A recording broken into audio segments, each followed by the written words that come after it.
Bonjour frères et sœurs, et de retour dans notre étude des Thessaloniciens, où est-ce que Paul est vraiment en mode défensive. Oui, dans le sens, il est vraiment en train de se défendre et défendre son message, contre ceux qui sont venus ensuite, lorsqu'il a quitté, pour troubler l'Église. Et c'est pas nouveau. Quand tu regardes l'histoire de Paul, l'histoire de l'Église, et tu lis ses épîtres, tu vois que presque tous les églises qu'il a parties, ou qu'il a aidé à fonder, quand lui quittait, le trouble arrivait. C'est ça que l'ennemi fait. Jamais il va parler de l'ennemi dans notre section aujourd'hui. Et donc, à terminer le chapitre 2, Paul revient à la charge sur cet amour qu'il a pour eux, pour les rassurer. Une des choses qu'il a défendues, c'est que le message est vraiment de Dieu parce que ça a changé leur vie. Mais aussi que Paul n'était pas un faiseur de troubles. Peut-être une des choses qu'il disait de Paul, c'est il a profité de vous, puis il est parti. Il ne va jamais revenir. Et Paul veut vraiment leur faire comprendre que oui, il veut revenir, mais il a été en péché. Il les aime vraiment. Il a déjà parlé de cette idée que vous savez que l'amour que j'ai pour vous, vous étiez là. Vous avez vu la tendresse d'un père et d'une mère que j'avais pour vous, les soins que j'ai apportés, le fait que j'ai venu pourvoir à vos besoins spirituels. Elle va revenir à cet amour-là. Et que s'il a été empêché, ça ne veut pas dire qu'il ne les aimait pas. Et même, dans un sens, il va leur dire, OK, on ne s'était pas vu physiquement, mais on va se revoir devant le Seigneur. C'est drôle, mon premier pasteur disait toujours, lorsqu'on se quittait, quelque chose dans le genre, si on ne se revoit pas la prochaine fois, sur la terre, on va se voir dans les cieux. Bien sûr, il veut plus dire comment on va se voir dans le nouveau ciel et la terre, mais vous comprenez l'idée, c'est si tu meurs séparé, on va se revoir ultimement là-bas. Et donc, oui, c'est Paul qui parle aux Thessaloniciens, mais on va chercher à glaner, à retirer quelques petits enseignements aussi pour nous. Mais voyons l'amour que Paul avait pour eux, premièrement. Donc, Paul continue. Paul, il dit, pour nous, frères, après avoir été quelque temps séparés de vous, de corps, mais non de cœur, nous avons eu d'autant plus ardemment le vif désir de voir. Pour comprendre le verset, on devrait être séparé en se questionnant sur certaines idées. La première, c'est quoi la situation?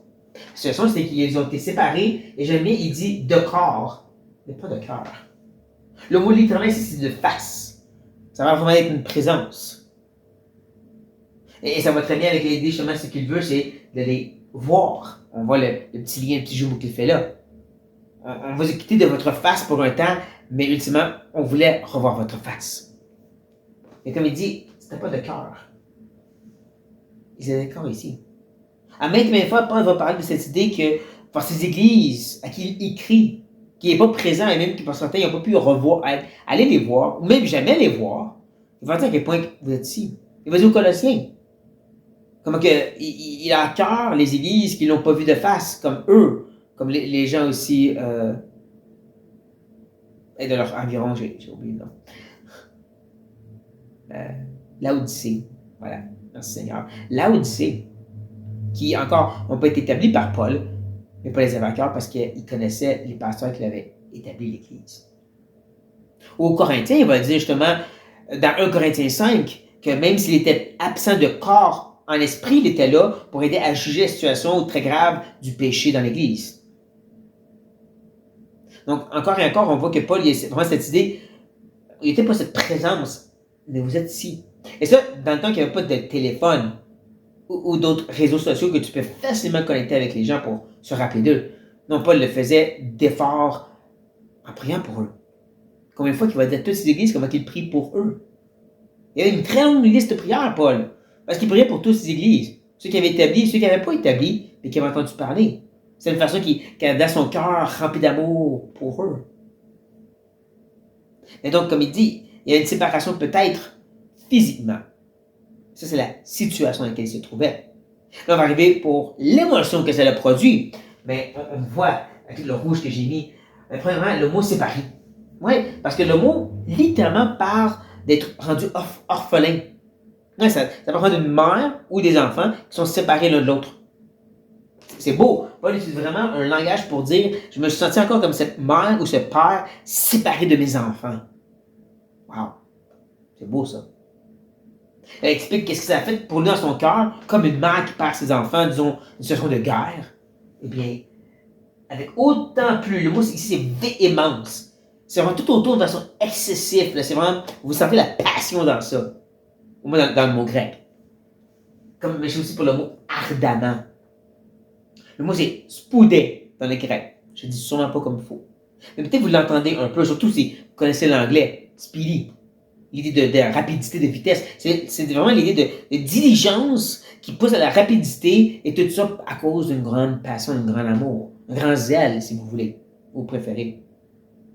Donc, il parle vraiment qu'il y avait un grand zèle pour eux qui voulait le mettre en action. Une action qui était rattachée à ce grand désir. Et ça de façon véhémente. Puis ça, c'est de trouver toutes les façons possibles de le voir. Mais qu'est-ce qui s'est passé? Aussi, voulions-nous, on voit encore l'émotion ici, hein? Paul voulait, ça, sa volonté, son désir, aller vers vous. Du moins, moi, Paul. Une et même 2 fois. Mais Satan nous a empêchés. Faites attention quand ça dit, du moins, moi, Paul, il ne veut pas dire, moi, je vous aime, mais pas les autres. C'est parce qu'il ne faut pas oublier, Paul a été chassé de Thessalonique, mais Timothée et Sylvain ou Silas, eux ont resté. Eux ont même pu prendre soin de l'église de Thessalonique, en l'absence de Paul. Donc c'est pour ça qu'il dit, du moins moi, dans le sens, moi je n'ai pas pu revenir vous voir. Moi je n'ai pas eu de vos nouvelles face à face comme Timothée. Donc moi je voulais pouvoir voir aussi. Et c'est là qu'on arrive justement à la notion de temps. On avait la situation, on a vu l'émotion, et là je regardais le temps.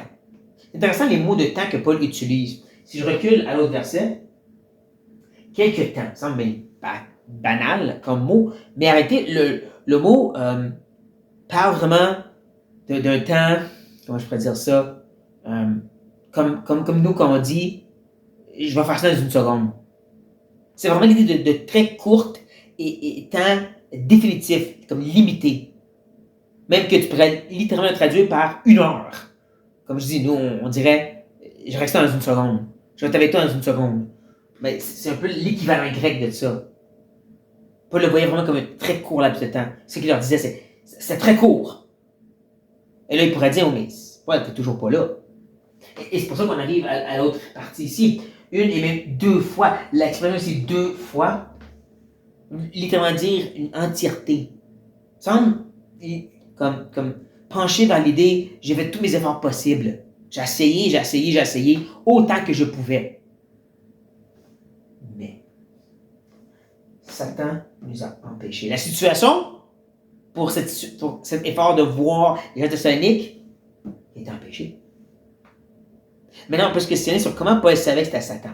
Parce que de nos jours, on est rapide de dire tout ce qui est empêchement, tout ce qui est difficulté, tout ce qui est souffrance, automatiquement, c'est Satan. Sauf que c'est pas biblique, ça, ce raisonnement-là. Très souvent, c'est Dieu lui-même qui met l'opposition, même pour Paul. Lorsque Paul voulait aller faire l'œuvre d'évangéliste que Dieu a mis à cœur en Asie, il est empêché. Mais on apprend que c'était de Dieu, parce que Dieu le voulait en Macédoine, qui était l'Europe. Donc, c'était pas Satan, là, c'était Dieu. Je reviens encore à la question, comment que Paul peut être certain que c'était vraiment Satan qui était en train d'empêcher cette œuvre? Qui sait? C'était peut-être une révélation. Mais comme j'ai aussi mentionné, c'est faire attention à ne pas être trop rapide à dire c'est Satan. Tout empêchement, ou justement, comme je dis ici, tout empêchement, même mot, toute restriction, automatiquement peut être de Satan. Non. Il manque que c'est vraiment l'Éternel qui vient pour accomplir son œuvre. Sauf que ici, Paul avait cette certitude, j'ai été empêché par l'ennemi de venir pouvoir amener ce ministère auprès de vous. Mais ceci n'enlève pas son amour pour eux. Les 2 derniers versets les témoignent en abondance. Et comme je dis, les ramènent aussi à ces derniers moments où est-ce que c'est certains qui vont être avec Paul. Il va leur dire, qui est en effet notre espérance, ou notre joie, ou notre couronne de gloire? N'est-ce pas vous aussi, devant notre Seigneur Jésus-Christ, lors de son avènement? On va revenir sur le temps très rapidement, mais ne manquez pas ici comment il empile encore des synonymes. On va commencer la dernière, la couronne de gloire. Ça arrive à la fin. Comme l'espérance. L'espérance, c'est pour la vie éternelle. C'est de rentrer dans la gloire, justement. Et la joie ultime, la joie infinie, elle se trouve là. Donc, c'est trois façons de parler de ce dernier moment. Et il dit que tout ça, c'est centré sur eux. C'est ça qui est si fascinant. Sa plus grande joie, sa grande couronne de gloire, ça va être eux. Est-ce que c'est une mauvaise chose de trouver une grande joie dans les gens? C'est pas un peu l'idolâtrie, ça? Ça dépend comment. Il dit pas que, justement, son espérance pour être heureux, c'est eux. Donc, comme il va vraiment l'expliquer, l'idée, c'est que ça va être devant le Seigneur, en deux mots, quand il va les présenter devant le Seigneur. Comme une église qui a tenu ferme devant l'opposition, persévéré devant la persécution. Les présenter comme justement une couronne à la gloire de Jésus parce que c'est le Seigneur qui a agi auprès d'eux et par le ministère de Paul dans leur vie. Dans ce sens-là, ça va être sa joie, sa gloire, sa couronne, son espérance. C'est pour ça qu'il peut dire ça autant aussi aux Philippiens. En fait, ma joie parfaite. Pas dans le sens, faites ça pour moi, mais dans le sens, ma joie va être trouvée dans le fait que vous êtes fidèles à être unis dans l'humilité, comme on a tous vu ensemble, à l'exemple de Christ et à la gloire de Christ. C'est ça qu'il parle. Il parle de n'importe qui s'investit dans la vie de quelqu'un et qui trouve son plaisir et sa joie dans sa persévérance, dans son obéissance, dans sa sanctification, et de savoir qu'on a participé à ceci à la gloire du Seigneur. Ça peut être notre joie, justement, et notre grande espérance. Dieu a commencé une bonne œuvre, il va la terminer et je peux y participer. Wow! C'est ça la couronne de gloire. Une couronne qui est faite par Christ et qui lui revient ensuite et j'ai participé à ça. Ça, c'est pas juste un appel de pasteur, c'est l'appel de tous. Parce que tous ont des dons, tous ont une capacité. Bon, je vais revenir sur ça. Parce qu'on revient maintenant au temps. Tout ça va être devant l'avènement du Seigneur. Parousia, dans le grec. Qui est littéralement de venue d'un grand chef, un grand général d'armée, ou César lui-même. C'est un temps de réjouissance, c'est aussi un temps des fois de crainte, parce qu'il peut venir le jugement devant une ville qui était rebelle. Un peu comme la venue de Christ va être ça. Ça va être un temps de joie pour ceux qui vont l'attendre et un temps de crainte pour ceux qui se moquent de lui. Mais ça va être ce moment où est-ce que tous vont être devant lui. Ils vont rendre des comptes. Les pécheurs vont en enfer, ceux qui n'ont pas cru en Christ comme sauveur parfait. Et ceux qui oui, et qui ont persévéré, et qui ont porté du fruit, et qui sont devenus ces couronnes vivantes. Témoignage de ces évangélistes, missionnaires et frères et sœurs qui sont impliqués dans leur vie. Et toutes ces couronnes mises au pied de Christ. Paul va pouvoir s'en réjouir. C'est pour ça qu'il termine avec ce cri de cœur, cette exclamation. Oui! Et on pourrait littéralement mettre un point d'exclamation ici. C'est vraiment le mot du verset. Oui! Vous êtes notre gloire et notre joie. Parce que justement, on peut dire que notre joie se trouve dans les frères et sœurs. Notre gloire se trouve dans les frères et sœurs. Même si Paul dit que sa gloire se trouve dans la croix, il peut dire ici la même chose, parce que ça va ensemble. C'est l'idée de trouver ma gloire et ma joie dans mes frères et sœurs dans leurs obéissances, comme je dis, dans leur fidélité, leur croissance. Cette gloire qui est la couronne de leur vie, qui va être rendue à Christ, et j'ai participé à ça. Pour ça, Paul écrit avec tellement d'enthousiasme, oui! Maintenant, comme j'ai dit, comment on peut s'appliquer ça à nous maintenant? Je dirais que premièrement, c'est de voir l'amour que Paul avait pour eux. C'était une chose de dire, je vous aime dans mon cœur, mais c'est un autre de dire qu'il était prêt à aller faire n'importe quoi, se battre contre Satan lui-même pour avoir la face-à-face de ses frères et sœurs. On vit dans un temps où est-ce que tout est en ligne, où c'est tellement facile d'aller d'une église à l'autre ou de juste pas aller à l'église du tout. Et non, je ne suis pas en train de dire faut que tu ailles à l'église, mais on ne s'attache pas et on ne s'investit pas dans la vie des autres, frères et sœurs. On arrive à la dernière minute quand la réunion commence et on quitte presque tout de suite après. On jase, parle un petit peu, puis ensuite on s'en va. Il n'y a pas d'investissement dans le moment même ou pendant la semaine de dire comment tu vas et comment est-ce que je peux t'aider à grandir dans ta foi. Combien prend du temps de prier chaque jour avec ses frères et sœurs? Chaque jour. Pas juste la réunion de prière. Et ça, encore, c'est pas un appel des pasteurs. C'est de l'amour biblique. L'amour qu'on devrait avoir les uns pour les autres. Qui m'amène justement à la deuxième partie. Où est-ce qu'on va au verset 19 et 20? Cet investissement et cette joie trouvée dans les frères et sœurs comme je dis, c'est pas juste pour ceux qui ont des dons de ministère. On a tous des dons faits pour l'édification de l'Église. Même si c'est là que tu reconnais que c'est un don de Dieu lorsque c'est pour l'édification de l'Église. Tout supposé don spirituel, même de parler en langue et de prophétiser, si c'est pour toi, il y a un problème. Lisez 1 Corinthiens 14 attentivement et vous allez voir que Paul dénigre et attaque l'idée d'utiliser ses dons pour soi-même. Il dit que le but des dons, c'est pour l'édification des gens.